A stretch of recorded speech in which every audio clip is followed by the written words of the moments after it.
Okay, so mag-continue ta sa ato ang pagtulunan mahitungod sa pulong sa Ginoo ug ato ang ginasusi ang Genesis chapter 1 verse 1. Sa sinugdanan gimugna sa Dios ang langit ug ang kalibutan. So sa sinugdanan gibuhat sa Ginoo ang langit ug ang kalibutan. Karon ato ang ginatun-an the nature of God. So sa nature of God ato ang giila-ila kining Dios nga mao'y nagmugna sa langit ug sa kalibutan. Ang Dios nga ato ang giila, ang Dios nga ato ang ginasimba. So the nature of God, what is God like? So ang ato ang Bible reading nato Psalm chapter 139. And ato ang aim is to understand and know God better, resulting in us loving and obeying God. So since man is born spiritually blind and out of fellowship with God, how can man regain his spiritual sight and understanding? First, by being born again. That's when you believe in the Lord Jesus Christ as your personal Lord and Savior. And second one is by understanding God's nature and character. So mailhan nato ang ato ang Dios nga manluluwas ang magmumugna sa langit ug sa kalibutan. So we are studying the natural attributes of God. First, God is omniscient. Omniscience means infinite knowledge. God knows himself and all things, whether actual or possible, whether past, present, or future. He knows perfectly and from eternity. He knows the best ways to attain his desired ends. Ikaduha, God is omnipotent. Omnipotence means infinite power. God is able to do whatever he wills that is in harmony with his nature. And the nature of God, he is righteous, he is holy. God cannot lie. God cannot commit sins. God cannot look on sins because God is almighty. And the third one is God is omnipresent. Omnipresence means infinite in space. God is everywhere present and active. He possesses full knowledge of all that transpires in every place. That's we can read that, mabasa nato na sa Psalm 139 verses 7 through 12. And ikaapat is eternal. God is eternal, infinite in time. Infinite in time, an existence with no beginning or end. And the fifth one is God is unchangeable. God never changes his nature or character. God will never compromise to his creation. But we, his creation, must obey, must abide the commandment of God. God is unchangeable. Matawag man nga modern na ang panahon karon, but his word is fixed. His word is firm. His God is unchangeable. So all these 5 natural attributes of God, giuna nato ni siya pag-study. Omniscient, omnipotent, omnipresent, eternal, unchangeable. Aron kini, the last one nga ato ang istudihan sa iyahang natural attributes aron masabtan nato that God is Trinity. Trinity is composed of 3 united persons without separate existence. So completely united as to form one God. The divine nature exists in 3 distinctions as Father, Son, and Holy Spirit. So he is a triune God. So that in Genesis chapter 1, verses 1 and 2, makita na nato din ang Trinity. In the beginning, God. That's God. In the beginning, God created the heaven and the earth. Verse 2, and the earth was without form and void, and darkness was upon the face of the deep, and here's the Spirit. And the Spirit of God moved upon the face of the waters. So in verse 1 and in verse 2, the Trinity is there already. In the beginning, God. And here's the Spirit of God. In the beginning, God created the heaven and the earth. In John chapter 1, verse 1, in the beginning was the Word, and the Word was with God, and the Word was God. That's Jesus Christ Himself. Well, Jesus Christ, God is the same. They are one. In the beginning was the Word. Note that the word here is capital letter W. In the beginning was the Word, and the Word was with God, and the Word was God. Who is this Word? In verse 14, and the Word was made flesh and dwelt among us, and we beheld His glory, the glory as of the only begotten of the Father, full of grace and truth. Who is the only begotten of the Father? Is the Lord Jesus Christ.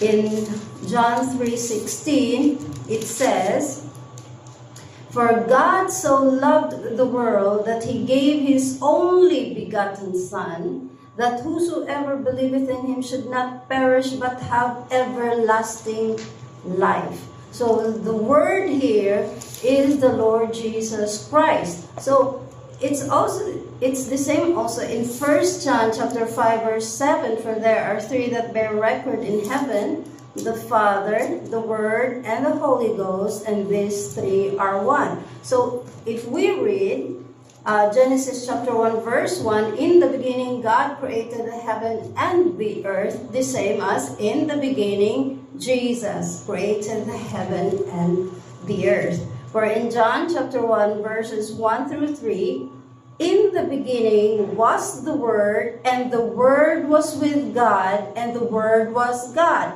The same was in the beginning with God. All things were made by Him, and without Him was not anything made that was made. There's only one Creator, and that's God. That's the Lord Jesus Christ. Now, kung ang tao dili mo tuo kang Ginoong Hesukristo, ang Dios wala kaniya. Wala siya nakaila sa Dios. Kung moingon siya nga nakaila ako sa Dios, apan wala siya nagdawat kang Ginoong Hesukristo, wala siya nagtuo kang Ginoong Hesukristo, nga Dios ug iyahang manluluwas, wala siya nakaila sa Dios. Tungod kay ang God, Jesus, the Holy Spirit are one. So, maski ibalibad pa nato nga si Hesukristo, dili siya Dios apan moabot ang panahon nga kitang tanan mo confess that Jesus Christ is Lord. Philippians chapter 2 verse 11. Una ang may Biblia diha. Let's open our Bibles in Philippians chapter 2 verse 11. It's so good to study the Word of God nga naagyud ang Biblia. No? Kita mismo ato ang susihon ang pulong sa Ginoo kung tinuod bapod kaha niyang ako ang gipang tudlo dinhi. So, maayo pod nga kamo dinha nga naminaw inyo hapod ng susihon sa inyong Biblia kung tinuod ba kini. Philippians chapter 2 verse 11 nag-ingon dinhi, and that every tongue should confess that Jesus Christ is Lord, to the glory of God the Father. Ug aron ang matag dila magsugid gayud nga si Jesus Kristo Ginoo ngadto sa himaya sa Dios nga Amahan. So kung ang usa ka tawo mulimod siya nga si Jesus Christ, si Jesus tao lang na siya, dili na siya Dios. Kana siya wala ang Dios kaniya. Tungod kay ang Dios, the God the Father, Jesus Christ, and the Holy Ghost are one. So, in Ephesians chapter 4, verses 4 through 5, nag-ingon din nga, there is one body and one spirit. Note, the spirit here is capital S, that is the Holy Spirit. There is one body and one spirit, even as ye are called in one hope of your calling. One Lord, one faith, one baptism. Kinsa man ang ato ang Dios, kinsa man ang kakinsata nagtuo, ug sa pagbautismo kanato. We are baptized by the Holy Spirit. We are born again through the baptism of the Holy Spirit. The time when you believe in the Lord Jesus Christ, you got saved. You are sealed by the Holy Spirit until the day of redemption. In verse 6, one God and one Father of all, who is above all and through all and in you all. So God, Jesus Christ, and the Holy Spirit are one. So even sa Zechariah chapter 12 verse 10, the Spirit of grace and supplications, they shall look upon me whom they have pierced. So propesya na siya. That's a prophecy. So sa propesya palang daan gisulti na dato kinsa man to, no, whom they have pierced. Nagmourn sila for him, as one mourneth for his only son, shall be in bitterness for him, as one that is in bitterness for his firstborn. So, in John chapter 19, verses 33 to 37, kinsa ra may nabuhat anak. Ani nga mga butang. It's only the Lord Jesus Christ. No, sa gipropesiya nga walay maski sa gamay na lang sa iyang bukog, wala gyud mabali ana, wala gyud walay ma-break ni ana. In chapter 19 verses 33 to 37, ingon siya diri, but when they came to Jesus and saw that he was dead already, gilansang na si Jesus Christ ani sa cross. Namatay na siya.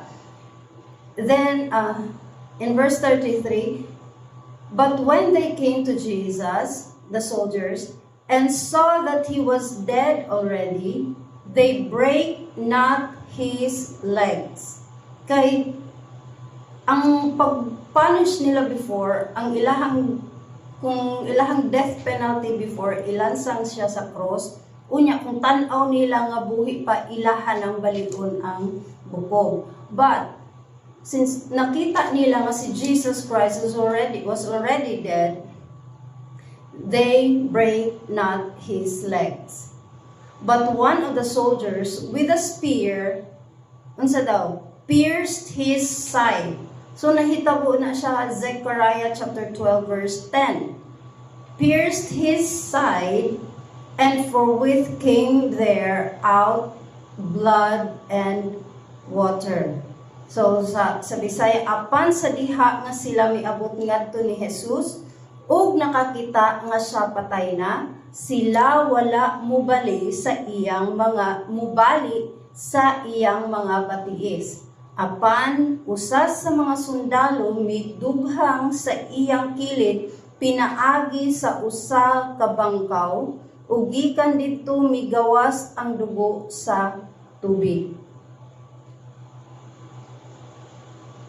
In verse 35, ug siya nga nakakita niini mihimo sa pagpamatuod ug ang iyang pagpamatuod tinuod, ug siya nahibalo nga siya nagasulti sa tinuod aron kamo makatuo. Kay kining mga butanga nahimo aron gayon nga ang kasulatan matuman walay usa ka buko niya nga pagabalion. So nahitabo ang propesiya. Verse 37, ug usab ang lain nga kasulatan nagaingon sila mutan-aw kaniya kinsa ilang gidughang. Kinsa man ang ilahang gidughang? It's the Lord Jesus Christ. No, in Zechariah chapter 12 verse 10, naghisgot ni siya kang Hesukristo, that God will manifest in the flesh to pay for our sins as a living, as a sacrifice once for all. Sa John chapter 20, verses 26 to 29, here's unbelieving Thomas. No, wala siya nagtuo that Jesus Christ rose from the dead. At basahon nato sa John chapter 20, verse 26 to 29. And after 8 days, ug human sa 8 ka adlaw, ang iyang mga tinun-an didto na usab sa sulod, ug si Thomas uban kanila. Unya miabot si Jesus. No, katong kaniadto pag-ingon nila kang Thomas nga nakita nila si Jesus, wala siya nituo. No, saka lang daw siya mutuo kung makita niya katong bangag sa iyahang kamot ni Hesukristo. Ingon siya dinhi, ug human sa 8 ka adlaw, ang iyang mga tinun-an didto na usab sa sulod, ug si Thomas uban kanila. Unya miabot si Jesus, ang mga pultahan ingon nga gisiralo ug mitindog diha sa taliwala ug miingon ang kalinaw maanaa kaninyo. Unya nagaingon siya ngadto ni Thomas, ikabot diri ang imong tudlo ug tan-awa ang akong mga kamot, ug ikabot diri ang imong kamot, ug isulod kini ngadto sa akong kilid, ug ayaw pagpakawalay pagtuo apan pagmatinumanon. O si Thomas mitubag ug miingon ngadto kaniya, akong Ginoo ug akong Dios. Jesus Christ is God. He is 100% God. Kabila na ginabalik-balik ni Pastor, Jesus Christ is 100% God. So, ikaw, dili ka magtuo nga si Hesukristo, dili Ginoo, dili ka kaila, wala ka nakaila sa Dios tungod kay si Hesukristo, siya mismo ang Dios. God, Jesus, Holy Spirit are one. Sa John chapter 14 verse 6, unsa man ang giingon ni Hesukristo? I am the way, the truth, and the life. No man cometh unto the Father but by me. Ingon siya, si Jesus nagaingon ngadto kaniya, ako mao ang dalan, ang kamatuoran, ug ang kinabuhi. Walay tawo nga nagaadto sa Amahan apan pinaagi kanako. So kung dili kita magtuo diha kang Hesukristo, nga siya Dios, nga siya manluluwas, kita dili makaadto sa Amahan, dili kita makaila sa Amahan. So, aron kita makaila sa Amahan, ato ang tuuhan si Ginoong Hesukristo tungod kay siya Dios. In Exodus chapter 20, verses 3 and 7, ingon dito nga, that thou shalt have no other gods before me. Di ba ang Ginoo nag-ingon nga walay lain nga Dios gawas kaniya? Na siya, thou shalt have no other gods before me. Thou shalt not take the name of the Lord thy God in vain. So kung bugal-bugalan na to ang pangalan ni Ginoong Hesukristo, we are taking His name in vain. So kung ato apong ang kunon nga kita si Hesukristo, no, kung kinsa man lang ga-claim diha nga siya si Hesukristo, he's taking the name of the Lord in vain. So, dili angay nga gamito nato ang pangalan sa Dios sa kawang. Dili angay nga gamito nato ang pangalan sa Dios sa pagpangwarta, sa pagpangilad sa tawo, aron sa ato ang gain, sa ato ang own glory. Kana siya commandment kana sa Dios. Thou shalt have no other gods before me. Ang ato ang kaugalingon pwede nato na siya mahimong Dios. Kung tanan nga mga butang nga ato ang gipalabaw kaysa sa Ginoo, that's our idols. That's idolatry. God said, thou shalt have no other gods before me. Tungod kay siya lamang ang Dios. Thou shalt not take the name of the Lord thy God in vain. So, sa panahon nga si Hesukristo siya gitintal sa devil, no? In Matthew chapter 4 verse 10, I said, thou shalt worship the Lord thy God. Nga naman eh. And him only shalt thou serve. We take advantage, no? Satan took advantage of Jesus Christ. Tungod kinasayod siya ang Dios nagpakatao aning kalibutan in a human flesh, no, body. Kanang nature siya sa tao. Nasa'y unod, magutom siya, makapoy siya. So, ang gibuhat ni Satan, he took advantage sa situation sa Ginoo because he knows that Jesus Christ is God. And he knows na he's in the flesh. He manifests in the flesh. So God took advantage of the situation. Yeah, ingon din si Satan sa kan Jesus Christ sa Matthew chapter 4, iyang ginatempt si Jesus Christ, no? Ingon siya dinhi, if thou be the Son of God, command that these stones be made bread. Now, ug sa diha nga ang maninintal, miabot kinsa man ang maninintal dire si Satan.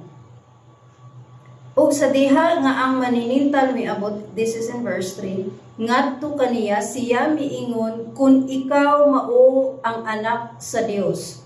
No, iyahag yung gitried si Jesus Christ.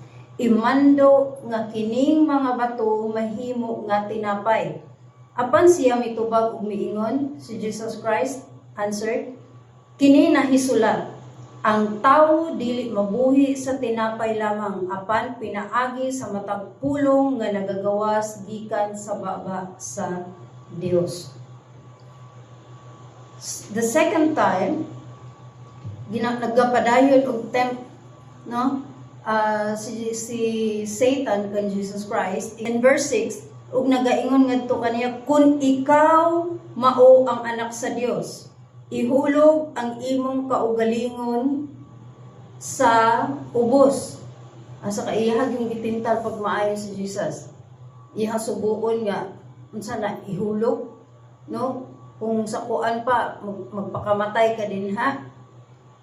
Ihulog ang imong kaugalingon sa ubos, kay kanina hisulat siya magahatag sa iyang mga anghel sa sugo mahitungod kanimo, ug diha sa ilang mga kamot sila magasapnay kanimo aron dili sa bisan unsa sa panahon mabusdak nimo ang imong tiil ngadto sa usa ka bato. Si Jesus miingon ngadto kaniya in verse 7, kini nahisulat pag-usap, dili ka magtintal sa Ginoo nga imong Dios.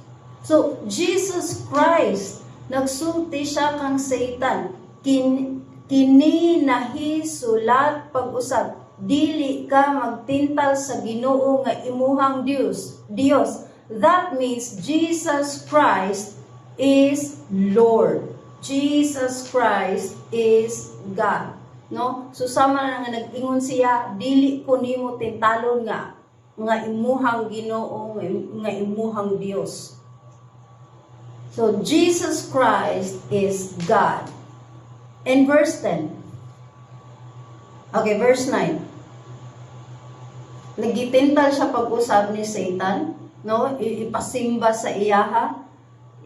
Pasimbahon niya si Jesucristo sa iyaha. In verse 8 na.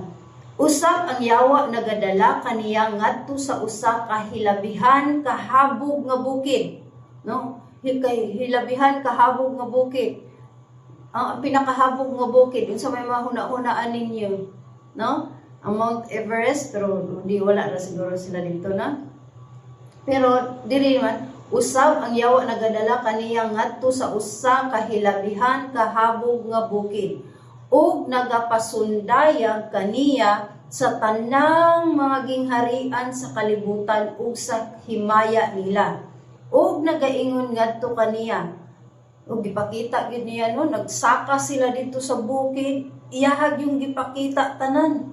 Unsa gid kahayo na ato ni Satan no, kini mo kuan gid ni mo worship na gid ni ang kaning anak sa Dios sa akoa. Iyahang gipakita tanan, iyahang gitintal sa mga kalibutan-on nga butang.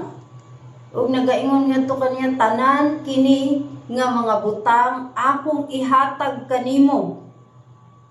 Kung ikaw muhapa o musimba kanako. Kinsa man siya nga muhatag sa tanang butang nga iyahang gipasigarbo diha kang Jesucristo.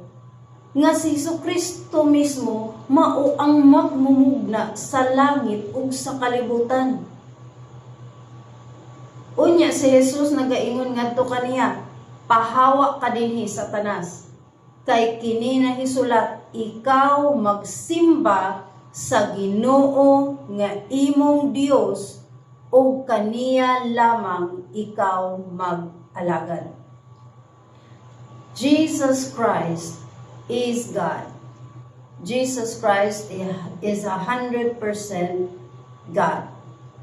Sa John chapter 20 verse 28 si Thomas niingon kaniya, my Lord and my God.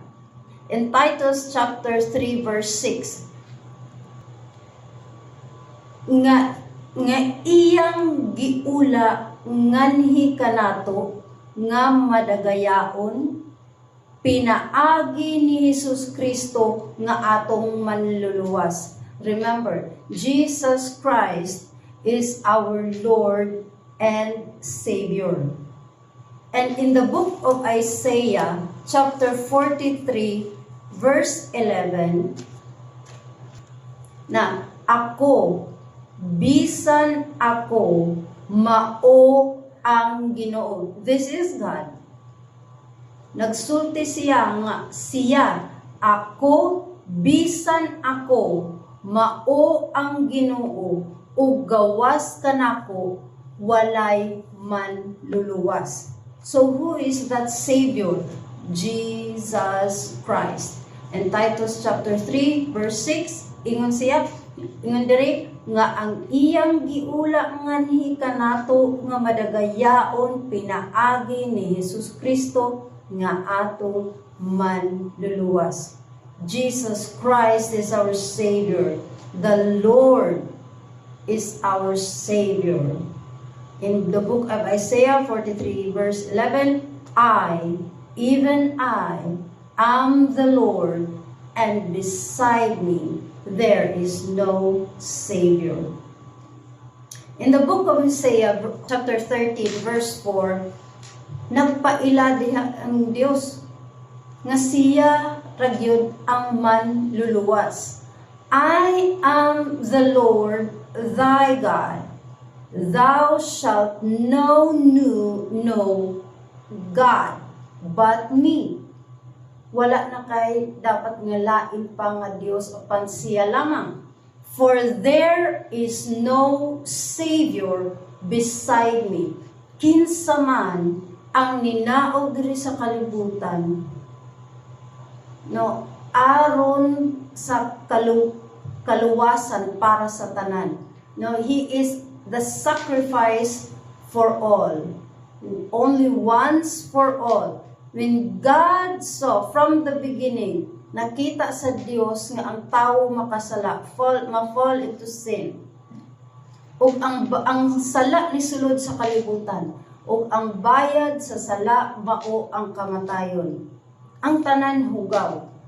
But for the atonement sa sin kaniadto is through mga animals, no, ang sheep nga ihalad, i-sacrifice para sa mga sala sa tao, that's for the atonement for a year.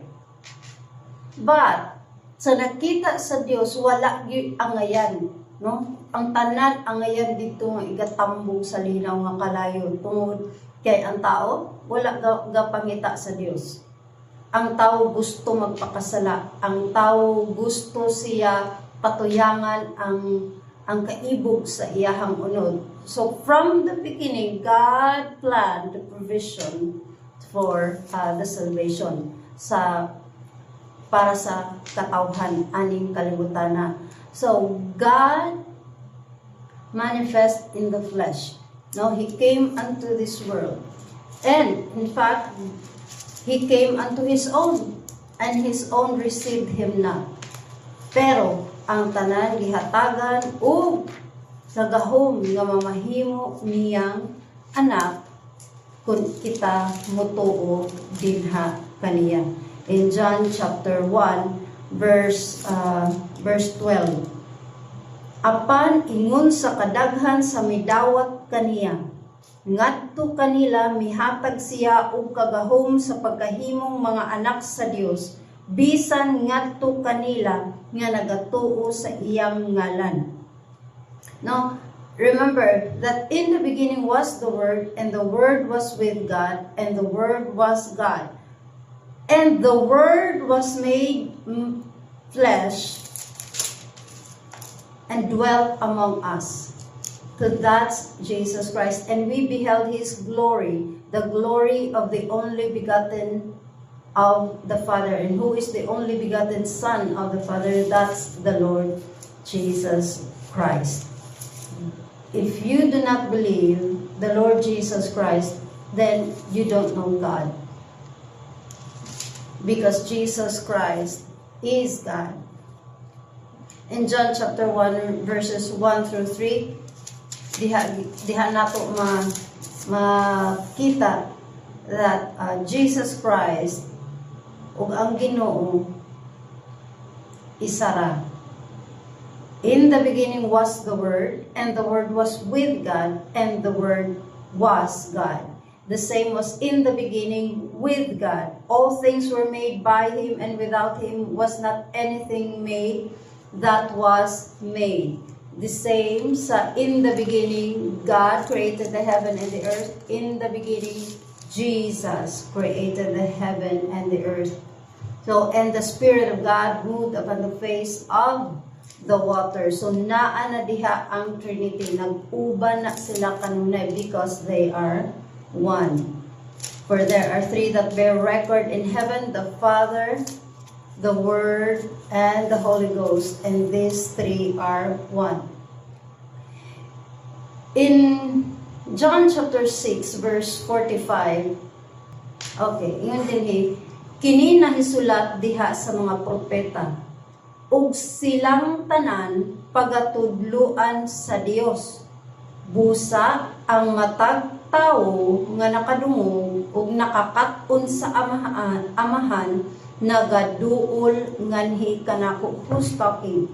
That's Jesus Christ. No, kung kita wala ta kung moingon kita nga nakaila kita sa Dios, apan wala ta nagduol diha sa kang Hesukristo, wala ta nagtuo kang Hesukristo, that He died on the cross, He was buried, and He rose again on the third day. Wala ta nagtuo nga siya manluluwas, wala ta nagtuo nga siya Dios. We don't know the Father. Pero kung tinuod nga kita nakaila sa Dios, kita nagtuo diha kang Ginoong Hesukristo, because Jesus Christ, He gave His only begotten Son. And who is that? Jesus Christ. In Isaiah chapter 9 verse 6, for unto us a child is born, unto us a son is given. See, Jesus Christ came into this world, a son is given. For God so loved the world that He gave His only begotten Son. And that Son became our Savior. And the government sa ato ang Savior, sa atong Ginoo, ni Jesucristo, and the government shall be upon His shoulder. His name shall be called, unsa man, Wonderful, Counselor, ingon dinhi, the Mighty God. Jesus Christ is God. Sa book of Isaiah, gisulti na daan that Jesus Christ, siya mismo ang Diyos, magpakatawa ng kalibutan. And He will be called, and His name shall be called the Mighty God. Unsa may giingon diri, the everlasting Father. That means Jesus Christ is the same nga siya ang Ginoo, siya ang Dios Amahan. And the Prince of Peace. Walay lain nga manluluwas aning kalibutan gawas lamang kang Hesukristo. Ug si Hesukristo gitawag siya that He is the Mighty God, the Everlasting Father, because the Father, the Word, and the Holy Ghost are one. In Revelation chapter 1 verse 8 and 11, ingat nagpaila dito kang si Hesukristo kang John the Beloved, I am Alpha and Omega, the beginning and the ending, saith the Lord. Saith the Lord. Dios, no? Si Jesucristo mismo ang nagsulti, unya ang giingon diri ni John, saith the Lord. So Jesus Christ is Lord, Jesus Christ is God. Ingon din sa Revelation 1, 8, 11, which is, and which was, and which is to come, the Almighty. Unsa gani si Jesucristo? So, in the book of Isaiah, the Mighty God, the Everlasting Father. In verse 10, I was in the Spirit on the Lord's day. In verse 11, I am Alpha and Omega, the first and the last. Nagpailag yun ang Ginoo kang John the Beloved. I am the first and the last. Verse 17. Verse 18, I am He that liveth. Nagpakatao siya ni kalibutan and was dead, namatay, and I am alive forever. Kinsa man na, wala nailain nga gilansang dito sa cross, pagbayad sa tanan nato mga sala. Pinaagi sa iyahang balaan nga dugo ang ato ang mga sala na ugasan. If you believe in the Lord Jesus Christ, you will be saved. Siya namatay, gilubong, ug sa ikatulo ka adlaw siya nabanhaw. O si Jesus Christ naging kay John the Beloved, I am alive forevermore. Always remember that God is eternal. Jesus Christ is eternal. He is the mighty God. He is the Almighty God. In Jeremiah chapter 32 verse 18, the great, the mighty God, the Lord of hosts is His name. So, in John chapter 4 verse 24, diri nato makita that God is spirit. No? God is spirit. God's nature, no? Purely spiritual. God is spirit. Dili siya God is a spirit. Kinahitay may espiritu siya if naa siya. If God is a spirit, that's what He is. That they that worship Him must worship Him in spirit and in truth. No? Wala nato makita ang Ginoo apan kita nagtuo diha kaniya. Unsa to giingon ni Jesucristo diha kan Thomas, no? Nga blessed to kadtong mga tawo nga nagtuo diha nga wala nakakita kaysa nakakita sa kapa nagtuo. So God is spirit. We must worship. We that worship Him must worship Him in spirit and in truth. Naabatay giatubang diha nga picture sa Ginoo. Naabatay giatubang dinha nga hulagway sa Ginoo. Wala. Gisugo kita ni Jesucristo that we have to worship Him in spirit and in truth. In 2 Corinthians chapter 3, verse 17, the Lord is that Spirit, and where the Spirit of the Lord is, there is liberty. So asam na nato makita in Galatians chapter 5 verse 1. Stand fast therefore in the what? Liberty. Stand fast therefore in the liberty wherewith Christ hath made us free. Hath made us free from sin, and be not entangled again with the yoke of bondage. Busa barog nga malig-on diha sa kagawasan nga sa unsa si Kristo mihimo kanato nga gawasnon. Kung kita nituo diha ang Ginoong Hesukristo, nga to ang Dios ug manluluwas, ang balaan nga espiritu mo silyo sa ato ang kalag ug ato ang espiritu. That's Trinity. If you are in Him and Jesus Christ is in you, you are saved. You have God. Nga imong ginaingon nga ako ang Dios, pero kung dili ka mo tuo kang Hesukristo, wala diha ang Dios kanimo. If you believe in the Lord Jesus Christ, God is with you, the Holy Spirit is with you, because the Father, the Son, and the Holy Ghost are one. So, makita nato din ha, ang